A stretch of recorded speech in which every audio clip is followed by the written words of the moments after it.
Hello and welcome to my channel.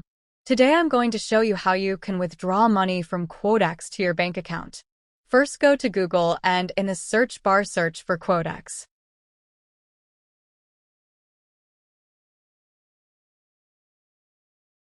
Here, sign in to your account. I will sign in using my Google account.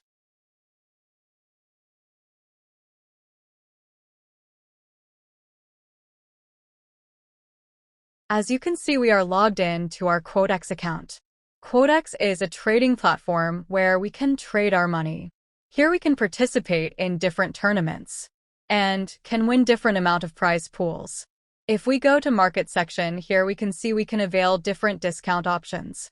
We can apply different promo codes to get discounts. To withdraw money from our account, go to trade section and on the right top corner, click on withdrawal.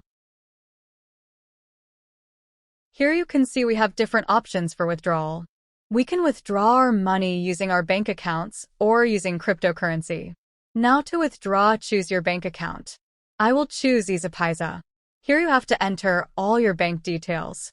And after that, press enter or click on withdraw money.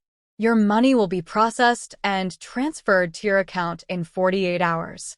And this is how you can withdraw money from Quotex to your bank account. I hope you like this video. If you find this video helpful, please like and subscribe to our channel, and we will see you in our next video.